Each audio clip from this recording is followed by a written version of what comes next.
Good morning, welcome to the channel. My name is Jan, and today it's our second video on doing rusted and weathered and aged metallics. So we're up to the point now we've got our foundation work down and done on our metals and washed to dull down and tone down the shininess of the metals. Today we're going to focus more on doing the actual aging and weathering now, the rust and the paint chipping and some patina and verdigris as well. First thing I want to do is, like last time, have a look at a couple of pictures to see not just what we're doing but also why we're doing it. So with that in mind, let's get started. Okay, the first picture I want to have a look at is this old rusty door. This picture can show us a couple of things which are important to bear in mind when we start doing rust on metalwork. First of all, this was a painted door. It was an old white painted door. We can see how the rust is starting to come through, break through the paint, which we'll try and show off in our own painting. Also worthy of note is where the rust is coming from, where it's focused, where it's centered.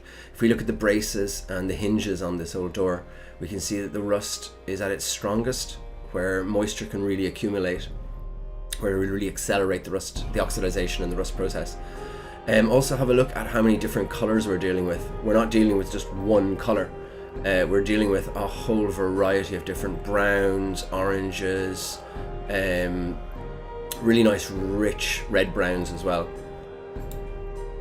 Again, if we have a look here, we can see how the paint is starting to react with the rust as it breaks through and starts to cause the paint to bubble and then chip away. And that bubbling was one of the reasons we used the Martian iron earth before we even primed, and that'll come into play a lot during this tutorial. Again, having a look at where the rust is, the dark reds, and then up to the really bright oranges. Talking of paint, here we can see the bubbling that happens in behind the paint as the rust takes hold. Also have a look at how the paint starts to bleach and to pale out from its original color. And this is where it's gone a bit further, so it really starts to bubble off. If we look down the bottom left here, we can see a lot of the bubbling that's happening, and our Martian iron earth application will kind of hopefully help to show that. Also having a look at how bright the rust can be as it continues to oxidize. Finally, we did put some brass and coppers down, so we want to give them a little treatment as well. If we have a look at these brass anchors, they're little pins or something.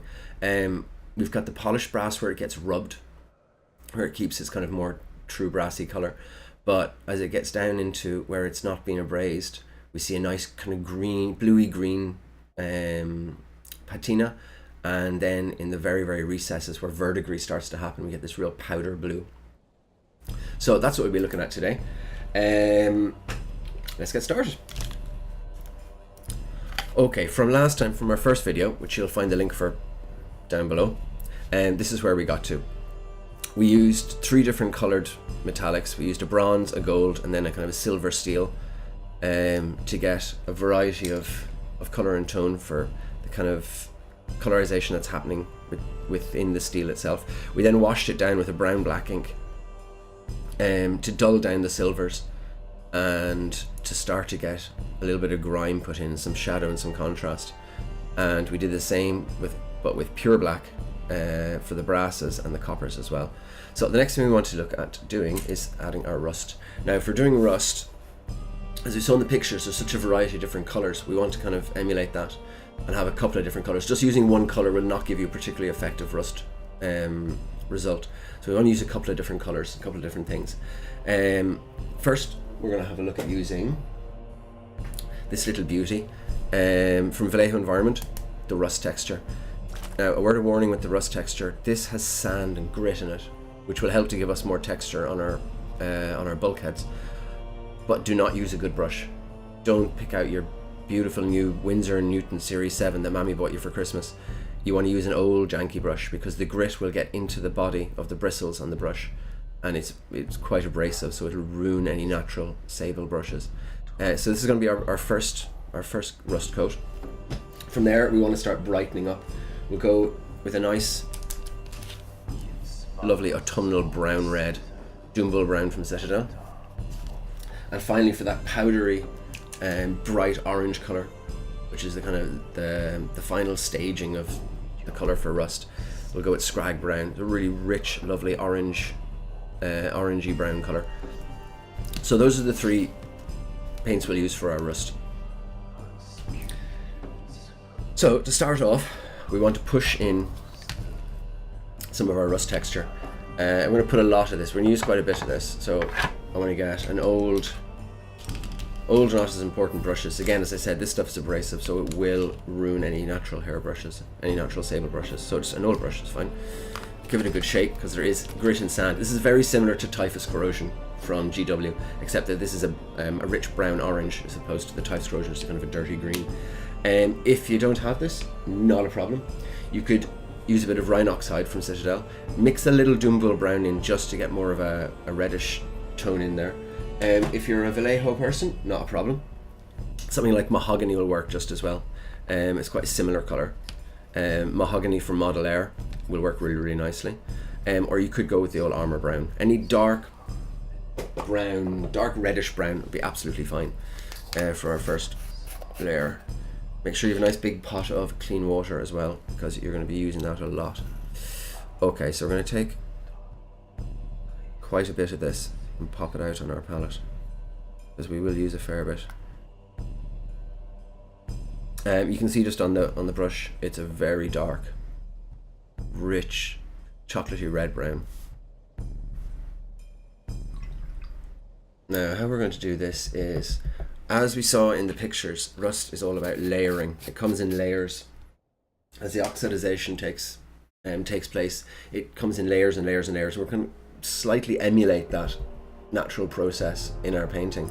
We're going to build up layers upon layers. Even though we're only using 3 paints, by watering them out and feathering them out with water, we can get those 3 paints, we can double it into like 6, 7, 8 tones, which is what we're going to do. So if we have a look, in the pictures we saw, where does the rust really start to happen? It starts to happen in the recesses, in the darker areas. Why? Because that's where moisture will really most accumulate, and for oxidation to happen, moisture is a breeding ground. So we'll take a bit of our Vallejo rust texture and brush, and we're going to push it into the recesses. Now you need to work fairly quickly with this. There's a little bit of grace time, a little bit of drying time with this rust texture, but all the same, work a little fast. Don't go make a coffee halfway through. Okay, do like that. Wash out the brush, quick. And we're going to start feathering and dappling that rust texture out a little bit. And already we can see several different tones have arrived just from using the water. Make sure to keep the strongest points in the recesses. And down here, we draw it out along. I'm using just a clean brush and kind of half feathering, half dappling. Pick some more up. Again, strongest in the recesses. Let's wash out your brush, dapple, add more, wash out your brush, dapple, add more. This is just our first application, our first coat. You want it to be darker, wait till it dries and go back in again and add some more. Wherever we've done that crackle paint, pay attention to that. We want to get some of that rust color in between the cracks of that crackle paint. That will become important later on when we do the paint chipping. So just like that, let's take some more, go on to the next area. Again, pushing the pure pigment into the cracks and crevices where the rust will have almost started and bred. And we've got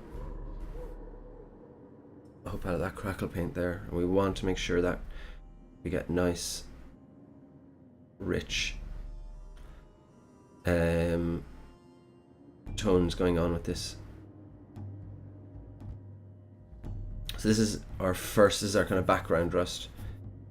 And actually it's the first signs of rust when you get the darker browns. We're going to start brightening up and brightening up. These are from the underhive. They're from very neglected and ruined part of the hives. So we're going to go full on with this. really make it look as dilapidated as possible.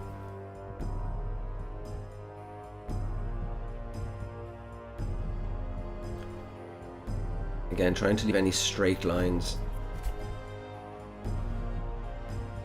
Keep it almost a little bit random and chaotic, but always knowing, after looking at your reference material, knowing where the rust should be targeted, where it's coming from, where it's going to be at its strongest. When it comes to rivets, there's always a good bit of rust around rivets, so we can just blob it on like that and let it dry.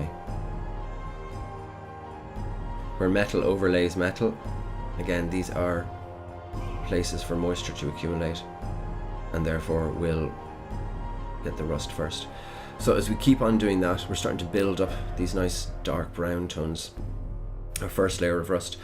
When that's done, you could again just leave it at that and go, right, that's enough rust for me, on the table, game on. Or we can bring it to the next level. Our next level, we're going to go for a brighter color. So once that is all done, it will look something like this. You can see what I got to in the last video. Here it was just our normal steel and then weathered down with some black and brown shades. And after we've done a couple of applications of the rust texture, we've pushed it into the recesses to make it stronger and darker there, still leaving a little bit of the metal shine through in places. We don't want to cover the whole thing, we want to let some of that metal breathe through. The further down it is, the stronger it gets. And in very deep recesses, it'll be at its darkest. Under things like this lumen globe, again, pushing it in, pushing it in. This was just 2 different applications. Let it dry, went back in, pushed it a bit more into the recesses. Let it dry, pushed a little bit more back into the recesses. And of course focused on the underside more than on the top side. Especially down here, because with gravity happens, of course, this is going to be the biggest moisture trap. And down in these as well. So our next color we're going to use, we're going to bring this to the next level. We will use Dumble Brown. Each successive color, each successive rust treatment we put on, we're a little more and more reserved each time, using and covering a little less of the real estate each time. As this is the first kind of rust to happen, this will be more overall. Then the next level will be the reddish brown, but it'll be on less area. And then finally the powdery orange will be on the least amount of area. So we're going to take a smaller brush this time. Again, just using old brushes, no need to go all out and hit up the sables. So a bit of this Dumble Brown, keep it fairly liquid, keep it quite flowing. Consistency would be a medium layer, nowhere near base. And again, we're going to do the same thing. Go into our recesses, push in the Dumble Brown. Now this dries much lighter than it seems when you first put it on. So I normally do 2 or 3 applications of this. You notice I'm not putting it on as a brush stroke, but as I'm dappling it on, I'm stippling it on. That again kind of emulates the rust patterns. There isn't almost a lack of pattern as a pattern in itself that we saw in the photographs. So once you've got a nice bit of pure pigment on, go back in and soften the edges with a damp brush. Don't lash on loads of water, just a nice damp brush. Again, making sure to put a little bit into the cracks of that crackle paint we had before.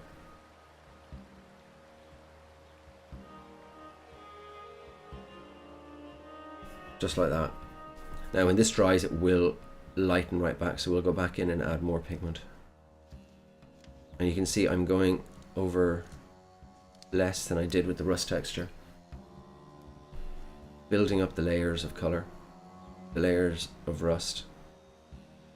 And I'll leave some little more blank patches where the rust hasn't quite gotten to yet.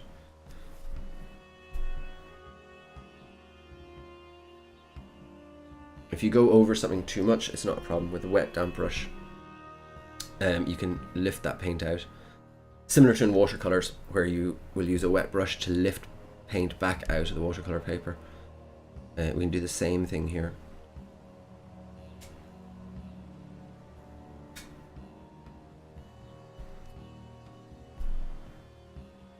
And down the bottom I'll give us the heaviest go.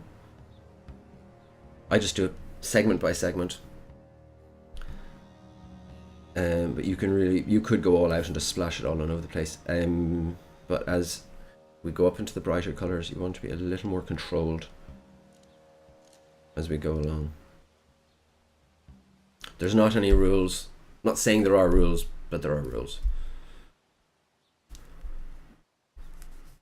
But don't get all uptight and kind of going, oh no, this is too loose. No. Relax. It's a hobby. You're supposed to enjoy it.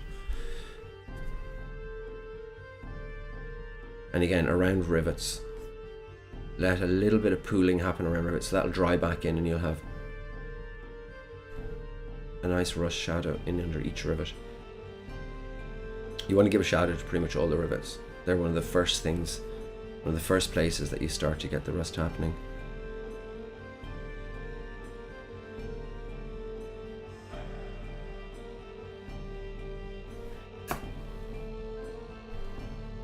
A little bit too much there, not a problem. The damp brush, just lift it back out. For these really big, deep recesses here, we'll put a fair bit of pigment in. Again, it will dry back. And on the top cover, I'm just going to rub it as if it does get abrased from time to time.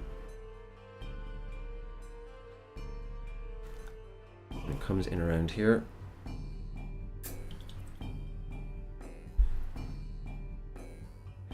And then break up that edge. And as you're using a damp brush, as you dapple it down, the pigment will start to diffuse into where you've put the water, breaks it up nicely.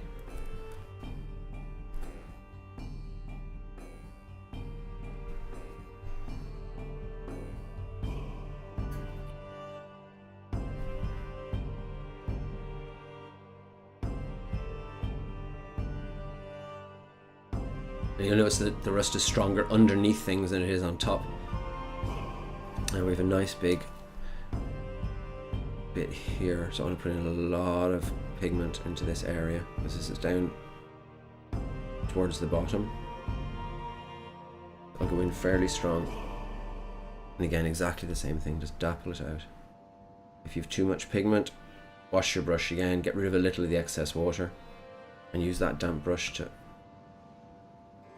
pull out any excess paint that you've put down. Generally, I just find you can just move that excess paint onto the next area. And with all this extra water, you're increasing your drying time. So it does give you more time to play around. And really, this is just playing around. Nothing too serious. You're playing around with paint and water, but you're playing with a reason, you're playing with direction.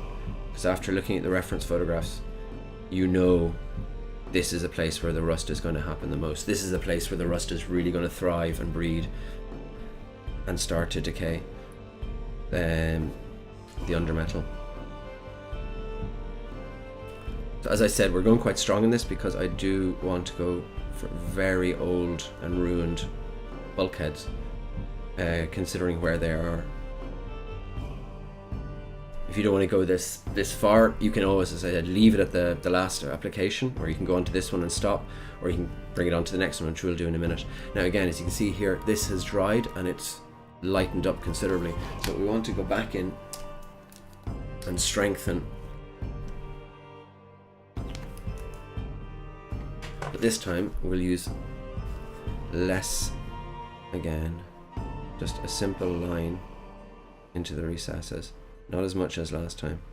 As I said, each successive step you take, you're going to use less paint, you're going to hit less real estate, less areas. This will be nice, much stronger now as it dries. Just a little bit there, and I can pull that down with a damp brush. Whoa, too damp.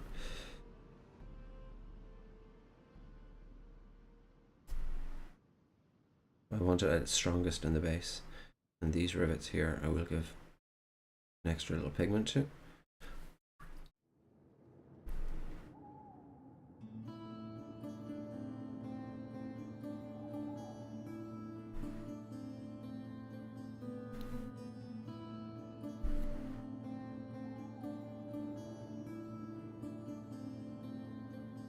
Make sure you have a lot of paper kitchen towel beside you, because each time you wash out your brush, you want to remove enough of the excess water to give you a damp brush, so you're not flooding the area, but still enough water in the brush that you can start to diffuse the paint, to dapple it out, to break up those lines.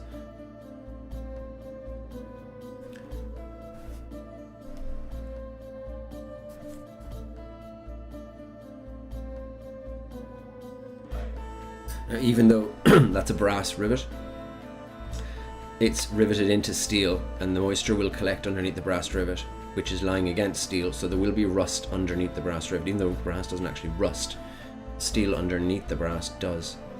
So we can have a rusted background to a brass rivet.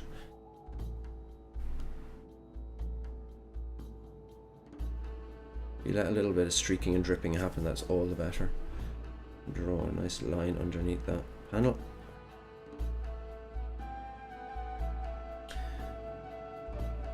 And again, break up that line. I don't want any straight lines. My father, who's an artist, used to say that there's no straight lines in nature. Not true straight lines. Mind you, this isn't nature. But the rust is. And finally, I do want a lot. I want a nice bright rust spot underneath that lumen globe. The damp brush, I can bring streaks down. So that's our second, and we're starting to get these really rich. You're starting to recognize those really rich rust tones. We leave that to dry. We can move on to the next stage. So once that's all dried, and you can see how it does darken back more than when it is when the fresh paint is going on. That's where we'll put in a little extra, and keep adding, keep adding. But we're now to the stage. Again, this is a stage, you can see that's what we came to at the last tutorial. This is where we're up to now. You can also see with the wet, I kind of, every so often with the really damp brush, I just pulled little feathered hair streaks down to see some of that streaking that we saw what rust actually does. We want to move on to our final rust color, which is the brightest, scrag brown. This is generally as bright as I go. If you look at the reference photographs, you'll see this is, you can go one step brighter, but I think this is enough. Again, just using a normal general purpose brush. Take a little of our scrag brown, and we're going to be the most reserved that we've been yet with this.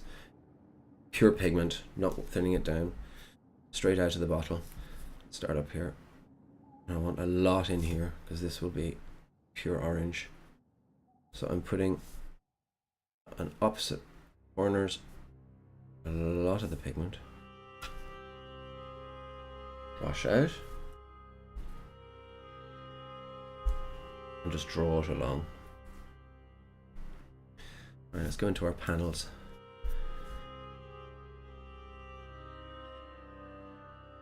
I'm almost brush stippling this at this point.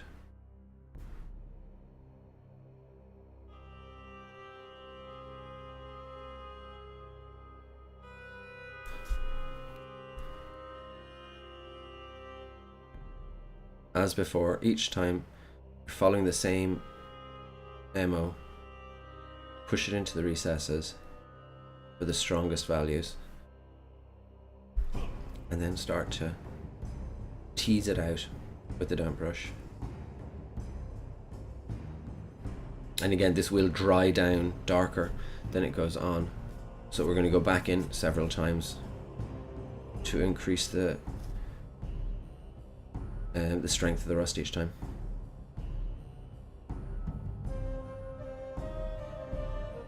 Lovely color. Oops, brush down.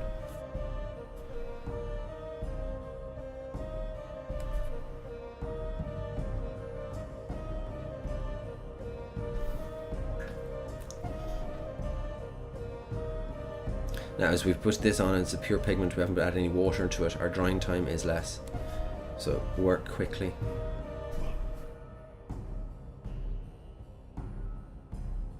At this point, you can work it until you're happy.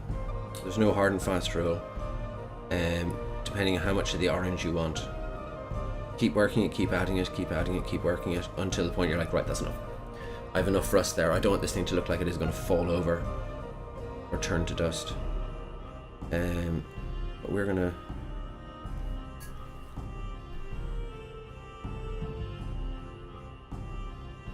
now, as this dries, you can see how much it does recede back. We need to add more. Let's pop some more back up in here.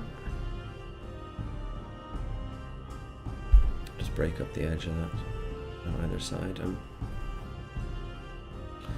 we'll do the same.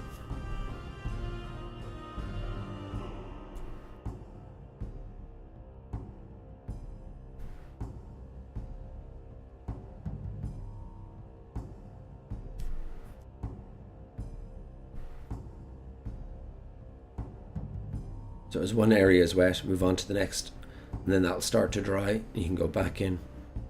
And down the bottom we want to have very strong rust value. It looks like I'm just slopping it on any other way. Well, because I kind of am. But I know the drying time. Now go back in. It's not so much neatening it up as directing it. Making it where I want it to be. A little bit too much down here. Again, with the damp brush, I can just tidy that up.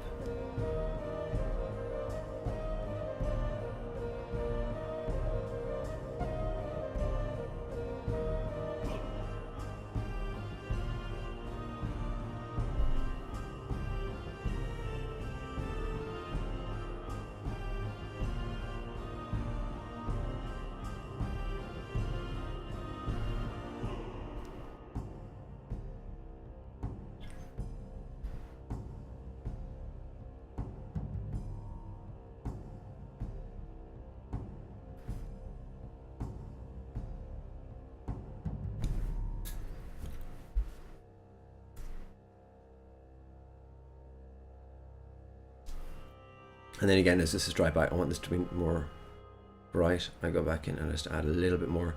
Each time I go back in to revisit an area, it's getting less paint each time. So even though I'm only using 3 different colors, 3 different paints, I'm building up a huge variety of different tones.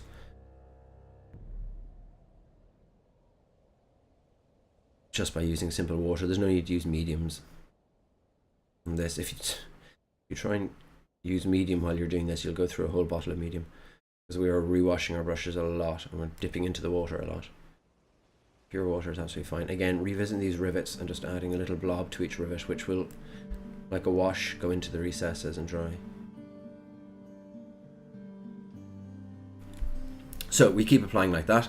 Now we're starting to see that really rich ruined rust come up. So when that's all finished and dried, we end up with something like that. And again, at this point, feel free to stop and go, that's enough, move on. Again, you see I went pretty heavy with the rust, especially in around the hinges. I left the hinge, the working part of the hinges, bare, as if this door is still being used, albeit very uneasily. So I left some of these places rust free. The outer edges, which may get worn and things rubbed up against it, I kept those relatively rust free. And also this part of the door here, this door doesn't actually make sense if you look at the physics of it. The opening of the hatch looks like it should push through, however those hinges don't support that. But because of that lip, the hinges which should come out this way prevent the door from doing that. But we'll say the door does push through. So I left all of this bare, as if it's people pushing against it and rubbing up against it all the time, has kept the rust away, because it just keeps getting rubbed off, it gets abrased. So we kept some of the metal peeking through from before. Again, up into the recesses where it don't get touched, under the lumen globe, under these hinges here, under the door itself. I went for the strongest rust. That was 3 or 4 applications, just pushing that scrag brown in, pushing it in again and again and again until I get it up to the brightness I want, but still dappling it out each time, so we get all these rich layers of rust happening. Keep some of the metal untainted, undecayed, because it will give a good contrast to the rust that you're doing. If everything's totally rust, you might as well just spray can it orange. Next thing, before we move on to the chip paint, we're going to do some paint chipping on this in a minute. The next thing I want to talk about very quickly is the brass and the coppers. So we have a very simple workup we'll do on brass and coppers. Just find a blank. There, that will do nicely. So we've got the brass and the copper pipes we did before. We washed them with Nuln Oil to tone down the sheen before and to blacken them slightly. Now I want to add some patina. Copper, brass and bronze, it doesn't rust like iron and steel does. It patinizes. Gets patina. And then eventually we get verdigris. So we're going to use two different paints for this. First thing is a shade. It's a flaming wash. Quellia green shade, our Lorden shader. Beautiful green, bluey green shade, and that will show the patina really, really nicely. Again, if we have a look back at those anchors I showed you, we can see there's the bluey green from the patina, and then in the real recesses you have the powder blue, the verdigris. This is just the oxidization of brass and of copper as well. So we're not going to go too crazy with the verdigris. Too much verdigris can make it look like it was attacked with a tube of toothpaste. So we do want to add a fair amount of patina and then a reserved amount of verdigris. So we'll take a little bit of our Quellia green shade. If I put a bit out of my finger, you can see. Nice kind of desaturated blue-green. Perfect for a patina. And as ever, it's rule of the recess. I'm going to add a fair bit of patina on this because the panels have got so rusted. They've been there for so long. They've oxidized so much. The brass should have done the same thing. With vents like this, I'm going to give it a real strong cover. So do a little bit, move on. Pushing it towards, again, where moisture accumulates, pushing into recesses towards those places that it's going to darken the most. We're going to clasp there and do that. Leave some of the pipe in the middle blank. Leave it alone. No need to cover the whole thing. You want some of the original copper and brass colors to peep through.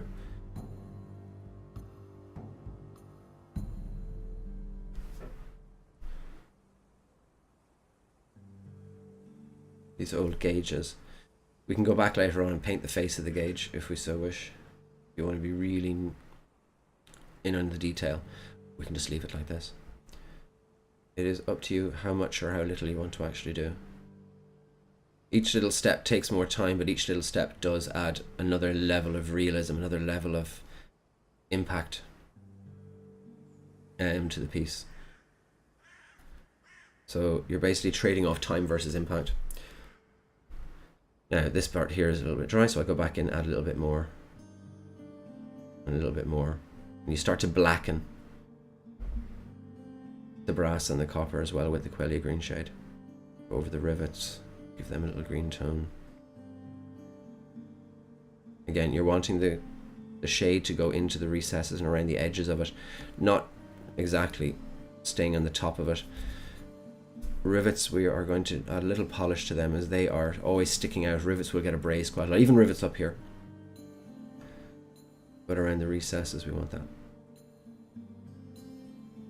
nice rich green tone. So we keep pushing that and pushing that. Once we're done with the patina, we can then look at doing the verdigris. So the patina is finished doing here. I went in about 3 different times, all in the same session, just pushed it in, went, moved on, came back when it was dry, added some more. So down around the recesses it's almost black, but we still have some of the nice greens coming out. Now for the verdigris we're going to use nickel oxide. I'm going to get a smaller brush. Now it's time for the Windsors. With this nickel oxide from Citadel, it's very, very strong, and it does you see the powder blue for the verdigris. I would go easy. I tend not to put too much verdigris on because it's so strong. It can take attention away from the rest of it. But we still want to put a little in, and we can bring these skulls, these brass skulls, so in the eye sockets for definite, and then I'll push a little back.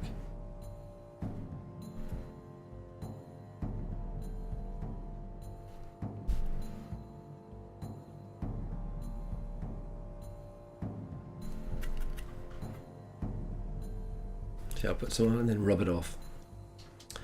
By using those dark star metals as well, we can take a lens cloth later on, anywhere we want to be bright and shiny, we can buff it. Now around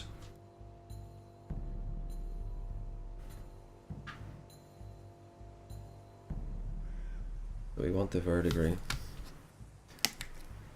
in the deepest recess between the metals and the braces. On the underside, we'll start to have it drip down a little bit.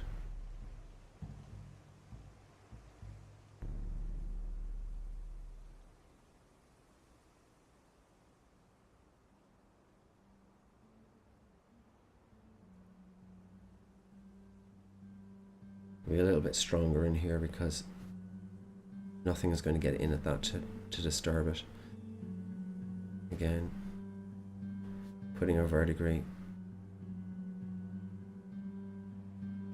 in the recesses for the most part, and then dapple it out a little bit as the verdigris starting to spread along the metal.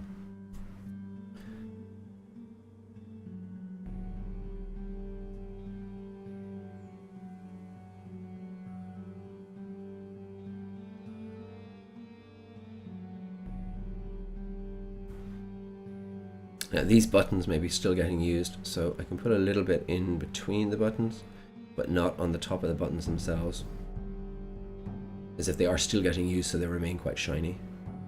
A little bit at the top of the skull. Same in the brass fitting. I'm going to go just for the underside of the brass fitting on that. So it's really up to you how much of the verdigris you want to add. I tend not to add too much, just little accents. So the process that's happening is evident, but it's not taking over.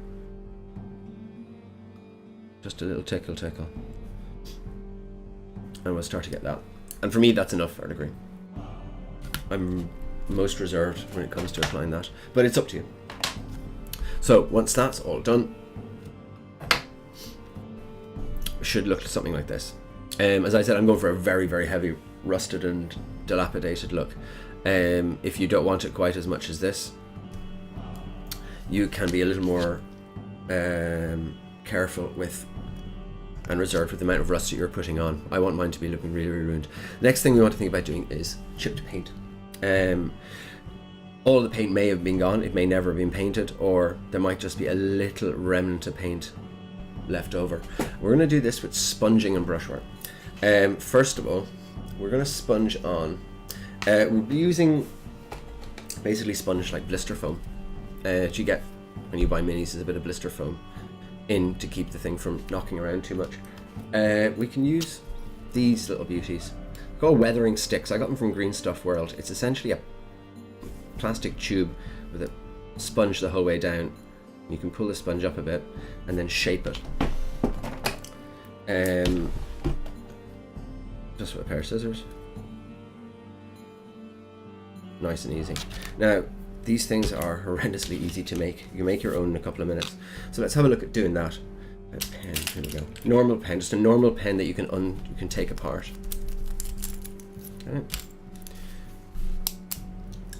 Take all the bits apart until you've got a hollow tube. Simple as that. You could also just go and get some plastic piping from the hardware store. Like that. You should have some of this blister foam left over. So let's cut out a very adequate piece like that.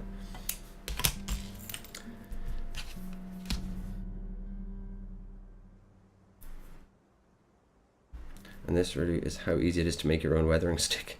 They're not expensive in Green Stuff World, but you gotta wait weeks to get the product, so you're as well just making your own. So it would just push the foam down inside,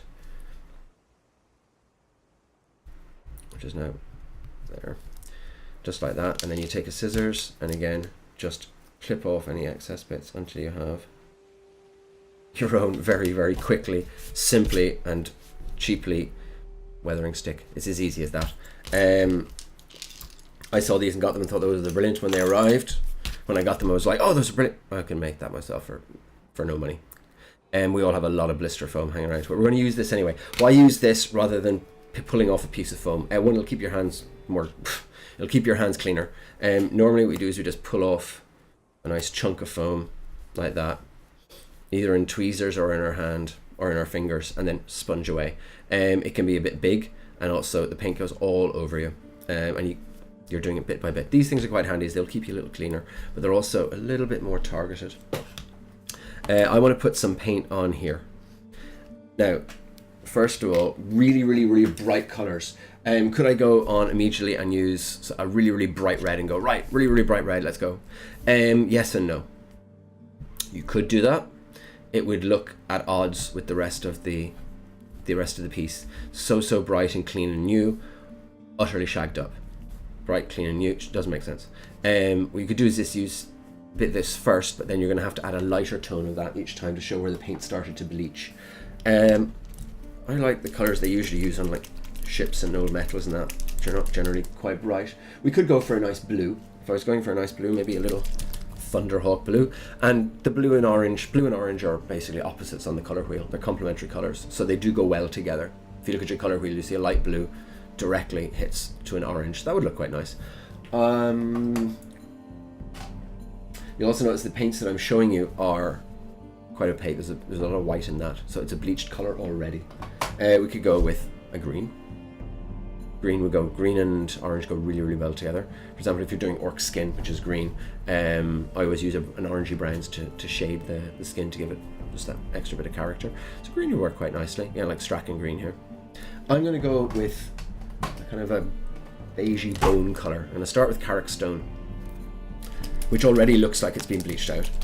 It'll be more that it's not just bleached, but it was once cream, but it's been stained. So we're going to put a little of that in the palette. I'm then going to want to add in a little paler one. I'll use a little Screaming Skull, I think. Actually, no, I won't. I'm going to use Palette Rich. I'll add an off-white tone into that initial color, just to show where some of the paint is even more bleached than others. So let's...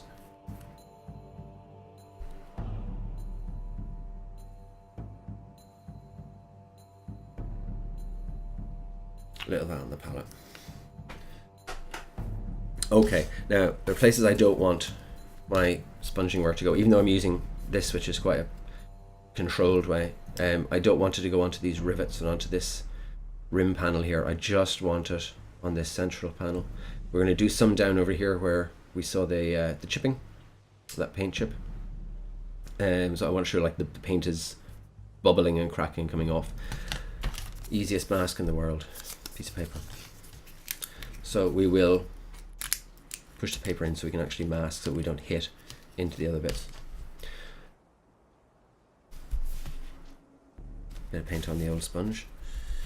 Dap off as much as you can.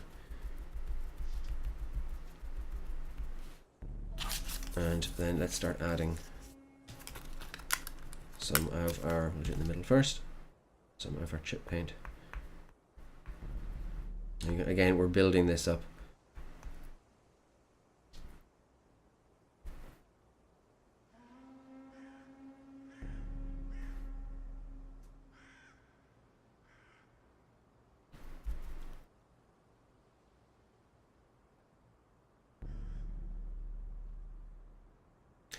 Nice and lightly. By going lightly, the paint is going onto the top of those paint bubbles, the chips that we made with the Martian Iron Earth, but we're going lightly so it doesn't go into the recesses. We can still see the kind of rust color in the recesses, showing how the paint is bubbling and flaking off.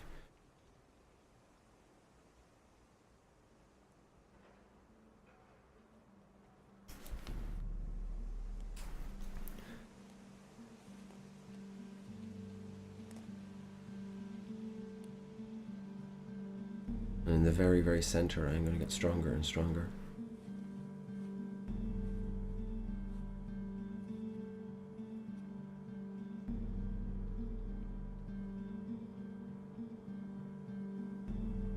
Let's put a little bit out in the... I want to protect my brass work. I'll just hold that slide of paper there and sponge against it, so the paint goes onto the wall but not onto my pipes.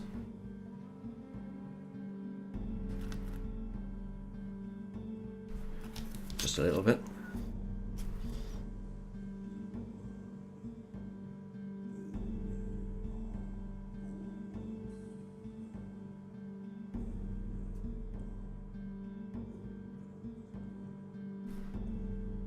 And that's fine. Let's make that a little stronger. We can go back in with a, I was about to wash that in the water. I can go back in now with a brush, and if I so want,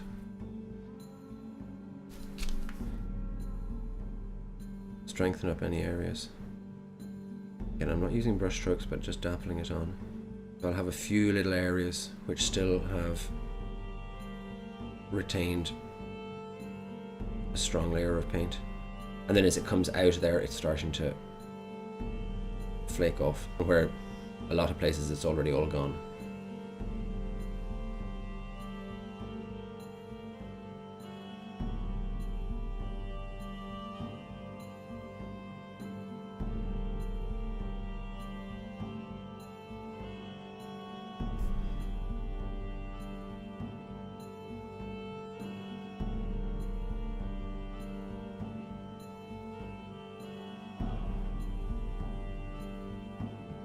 Try to dapple it on or stipple it on rather than using a brush stroke, because a brush stroke will leave marks. These are supposed to be kind of chips.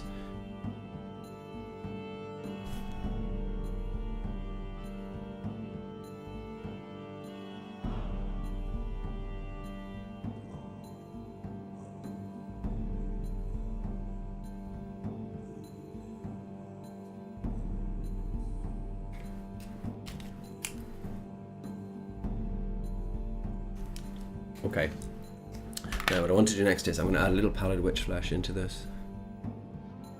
Just a lighter colour, an off-white, into whatever your paint colour was, be it the blue or the green or the orange, whatever.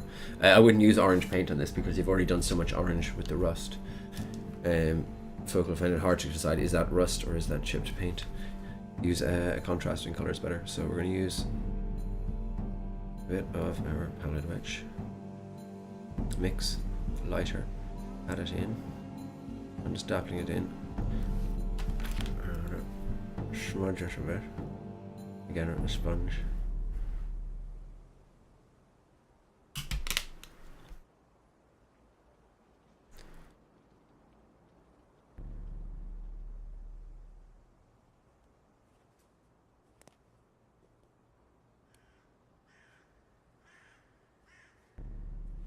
I want to try and highlight some of these chips that are all too ready just to fall off, as the rust has grown right in underneath them and pushed the paint away from the original metal.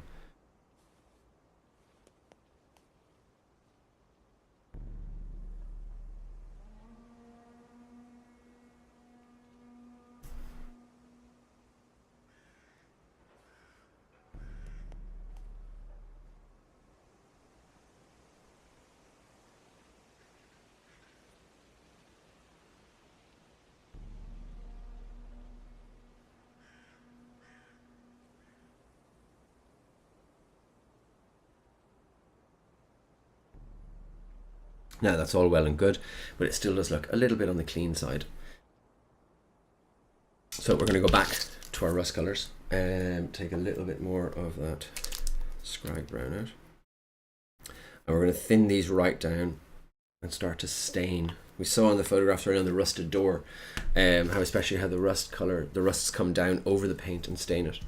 So let's nice and thin. And work out from the rust, wash it down. It'll go into the recesses again nicely. This will be glaze consistency.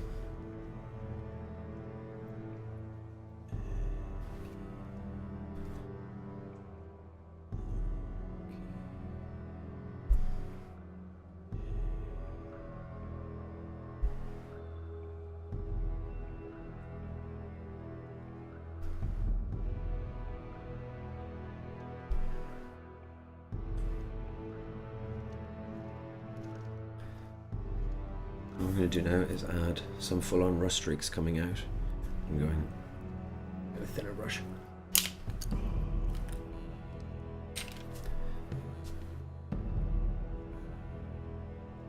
With some darker streaks.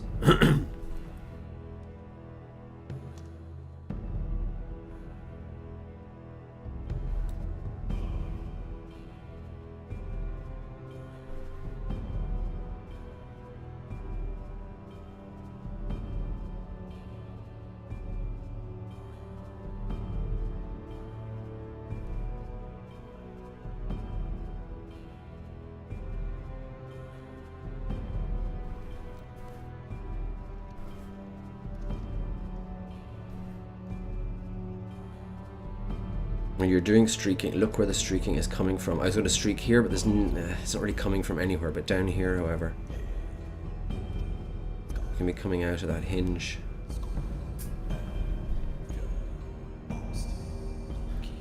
Let's go for a brighter orange.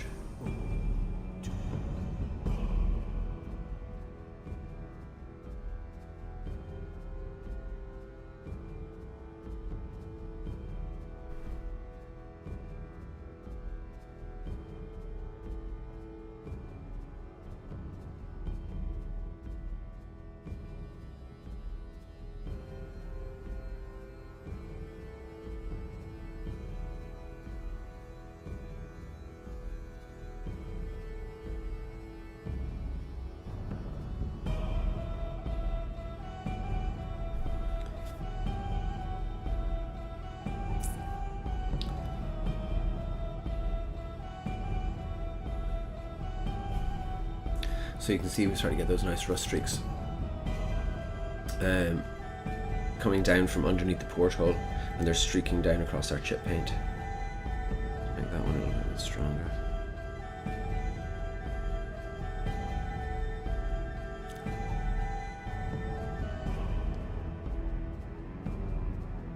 It will dry back nicely.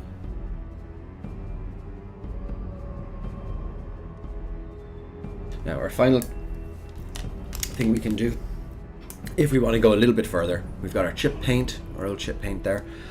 We can darken that down more if so wanted, or we can start to add in a few other colors, like some chemicals. Again, this is just Quelly green shades, whatever I had left on the palette. I'm adding in like a stain here and there. There's a nice stain in the middle here.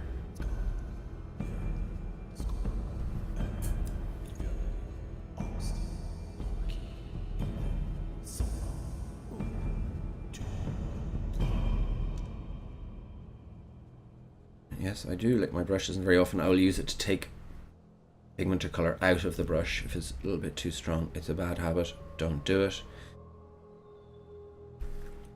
but it works. Okay, so we've added that little extra colour in there now, and that one up at the top is just a little bit too clean, so I'm going to add in some nice colour here.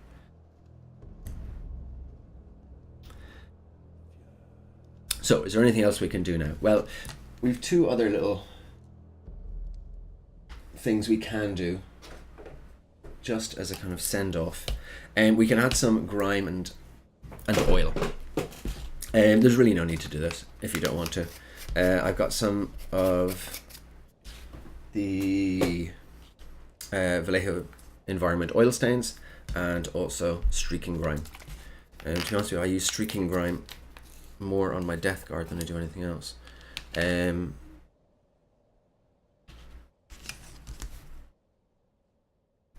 You can see that's a very nice mossy kind of green color. So if we're doing grime, where's grime going to be really coming from? Well, we might imagine it's coming up from here, so I can do some into that bare metal. I can add some of this kind of green tone. Really, with the streaking grime, we've added so much rust to it, it won't show up as well, but I have some bare metal here, so I'm going to add a little of the streaking grime up to the underside of that door lip. And I can add some into these hinges. Again, just onto the bare metal.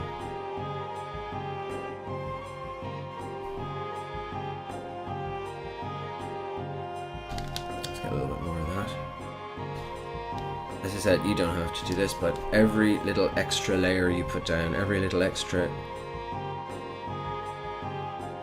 technique you put down, as long as it's based in reality as in it could happen, it will, every little step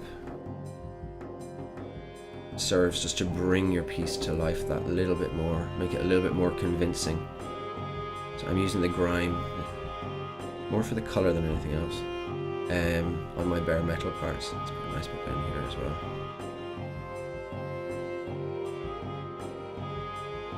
I'm going to run, it is called streaking grime, so we might as well streak it. And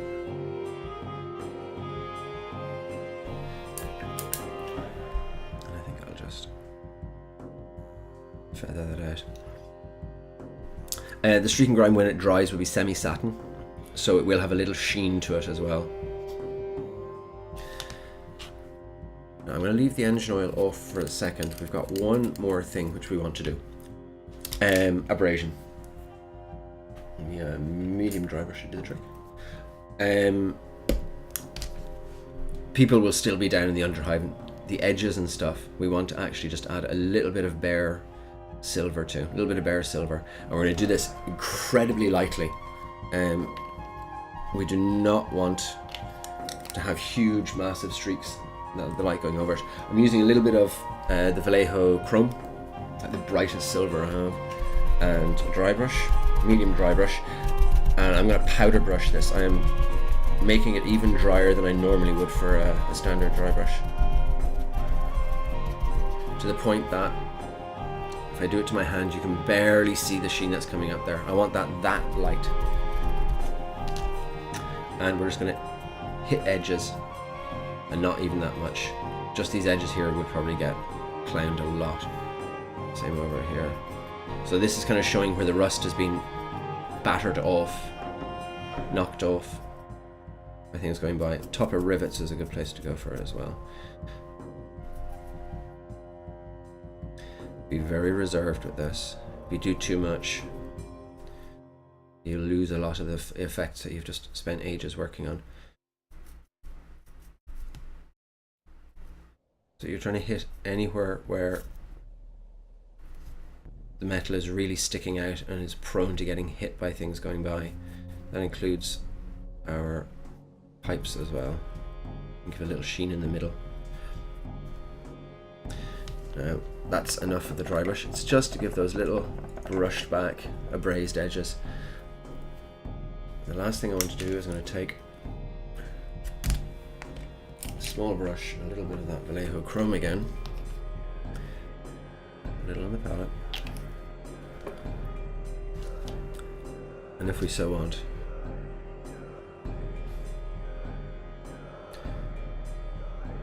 you can add in some scratches, and just scratches going right through the rust. Let's try and find a nice place to put one.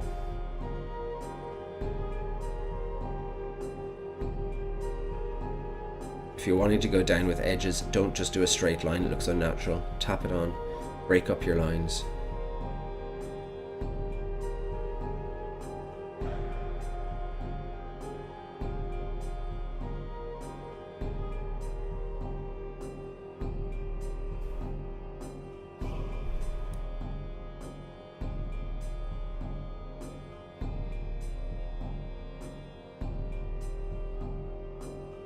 When you're doing these lines, be sure to make them as hairline as possible. Thick scratch lines look very unnatural, so hair thin if at all possible, as light as you can muster. I'm going to just shine the edge here as if someone was always going up, holding on to it and looking through.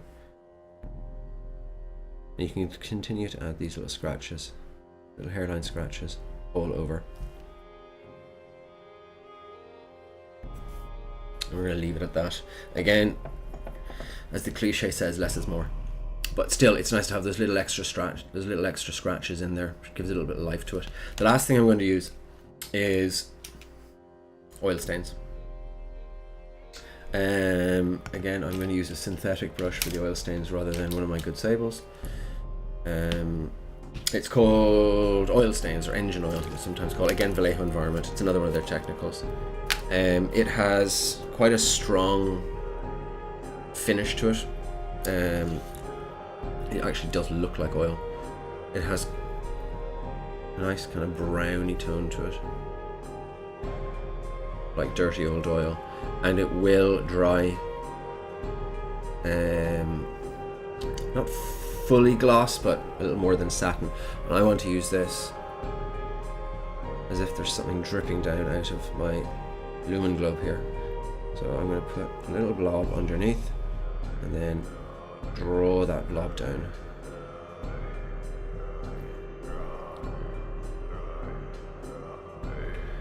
Let it accumulate down in here.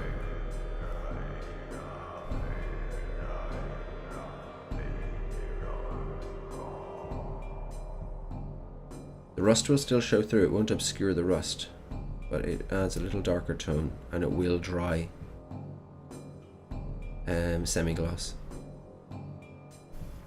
Again, you can use this and put it anywhere you want, as if there's something that's come through and there's an oil spill.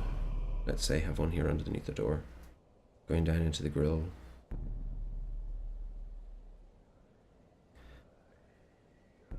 And I'm going to let it actually pool on the top of that grill. You've got a pipe here. Pipe might be cracked. And again, add a little bit in and just flick it down.